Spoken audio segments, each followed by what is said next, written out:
સમાચારમાં વાત હવે બોટાદમાં શાંતિપૂર્ણ માહોલમાં શરૂ થયેલી કપાસી હરાજીની કપાસ ખરીદીમાં કડદા પ્રથા મુદ્દે બોટાદમાં છેલ્લા 2 દિવસથી વિરોધ થઈ રહ્યો છે, જે રવિવારે ઉગ્ર બન્યો। બીજી તરફ 2 દિવસીય અચોક્કસ મુદતની હડતાળને પગલે બોટાદ કોટન યાર્ડ પણ બંધ હતું।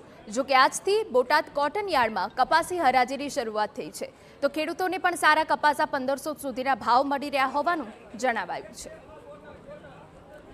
સારો માહોલ છે, ભાવે મને સાહેબ સારા મળ્યા છે। પછી જેવો કપા હોય એવો ભાવ મળે, બરોબર। ગરડા હું શનિવારે ગયો તો આ કપા લઈને ગયો તો મારે 1400 રૂપિયા આવ્યા હતા। કોકણી વર્ષથી ટેમ્પો ચલાવવું, બરોબર। ઠાઠા કપા સારો હોય, અંદર બીજો હોય, પછી હું એમાં વેપારી શું કરે, બરોબર। યાર્ડની કોઈ ભૂલ નથી, યાર્ડની કોઈ ભૂલમાં ક્યાં સાહેબ ભૂલ છે?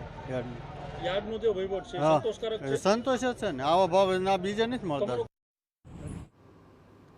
બીજી તરફ શાંતિપૂર્ણ માહોલમાં કપાસી હરાજી થાય તેને લઈ ગેટ પર પોલીસ બંદોબસ્ત ગોઠવાઈ ગયો છે। યાર્ડ તરફથી પણ જાહેર કરાઈ છે કે રાબેતા મુજબ આજથી કપાસી હરાજી થશે, જેને લઈ ખેડૂતો મોટી સંખ્યામાં કપાસ લઈ યાર્ડ પહોંચી રહ્યા છે અને માર્કેટ યાર્ડમાં કપાસની આવક થઈ રહી છે। બજાર સમિતિ દ્વારા ખેડૂતોના કોઈ પ્રશ્ન હોય તો તેનું નિરાકરણ કરવા માટે જે જરૂરી પગલાં લેવામાં આવશે તે લેવામાં આવશે। હાલમાં શાંતિપૂર્ણ માહોલમાં હરાજી થઈ રહી છે, હાલમાં કોઈ પ્રશ્ન છે નહીં।